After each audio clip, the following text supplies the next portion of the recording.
नमस्कार। चलिए आज एक बहुत ही ज़रूरी सवाल पर बात करते हैं। आखिर मिडिल क्लास के लिए वेल्थ बनाना मतलब अच्छी खासी दौलत इकट्ठा करना इतना मुश्किल क्यों हो जाता है? आज हम इसी सवाल के कुछ ऐसे जवाबों को देखने वाले हैं जो शायद आपको चौंका दें। तो चलिए सीधे एक बहुत ही तीखे सवाल से शुरू करते हैं।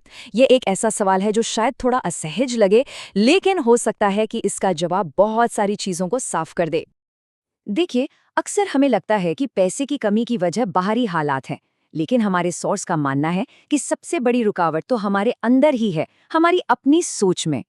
हमारे सोर्स के मुताबिक, जिसे वो गरीब मानसिकता कहते हैं, वो दरअसल भावनाओं में बहकर लिए गए फैसलों का नतीजा होती है, लॉजिक या सोच समझकर लिए गए फैसलों का नहीं। और इसी सोच की वजह से हम कुछ ऐसी गलतियां कर बैठते हैं जिससे हमारा पैसा बर्बाद होता है। जैसे दूसरों को इम्प्रेस करने के लिए कोई महंगी चीज खरीद लेना, या फिर ये पता ही ना होना कि किसी इन्वेस्टमेंट से बाहर कब निकलना है। तो भाई, इस सोच से बाहर कैसे निकलें? इसका एक बहुत अच्छा तरीका है स्वॉट एनालिसिस। मतलब अपनी ताकत, अपनी कमजोरियों, मौकों और खतरों को ठीक से समझना। ये एक तरह से आपकी जिंदगी का बिजनेस प्लान है, जो ज्यादातर लोग कभी बनाते ही नहीं। और यही मानसिकता हमें दूसरे और शायद सबसे बड़े कारण पर ले आती है, और वो है हमारे सपनों के घर का आइडिया। अब ये थोड़ी कह सकते हैं कंट्रोवर्शियल बात है। सोर्स का साफ साफ कहना है कि ये जो अपना घर बनाने का जुनून है ना हम सब में, ये असल में एक फाइनेंशियल ट्रैप है, एक आपदा है। जरा सोचिए, 25-30 साल तक हर महीने एक बड़ी ईएमआई का बोझ। ये बोझ सिर्फ हमारी जेब पर ही नहीं पड़ता, बल्कि ये हमारी सोचने की, रिस्क लेने की और नए मौके तलाशने की आज़ादी को भी लगभग खत्म कर देता है। चलिए, दो रास्तों को कंपेयर करते हैं। एक तरफ है पैसे को घर में लॉक कर देना, और दूसरी तरफ है उसे कहीं और इन्वेस्ट करना। दोनों के जो नतीजे हो सकते हैं, उनमें जमीन आसमान का फर्क है।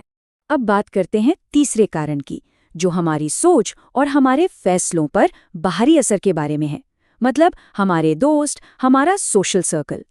ये सलाह सुनने में बहुत बहुत ज्यादा कठोर लग सकती है, लेकिन सोर्स का तर्क ये है कि हमें उन लोगों से दूरी बना लेनी चाहिए जो हमेशा सिर्फ खर्चों और महंगाई का रोना रोते हैं, न कि नए आइडियाज या बिजनेस की बात करते हैं। कहते हैं ना, जैसी संगत वैसी रंगत।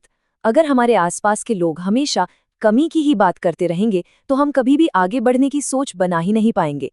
हमारी संगत या तो हमें ऊपर उठाती है या फिर नीचे खींचती है। तो ठीक है, हमने प्रॉब्लम्स तो समझ ली, लेकिन सवाल ये है कि इसका सल्यूशन क्या है? सोर्स इसके लिए 3 बड़े और कह सकते हैं कि क्रांतिकारी कदम सुझाता है। सबसे पहला और सबसे जरूरी कदम है अपनी सोच को बदलना। हमें कमी और डर वाली सोच को छोड़कर मौकों और ग्रोथ वाली सोच को अपनाना होगा। और दूसरा कदम, ये शायद सुनने में सबसे ज्यादा मुश्किल लगेगा, वो है घर बेच देना। जी हाँ, घर बेचकर उस पैसे को, उस कैपिटल को आजाद करना और किराए के घर में रहना।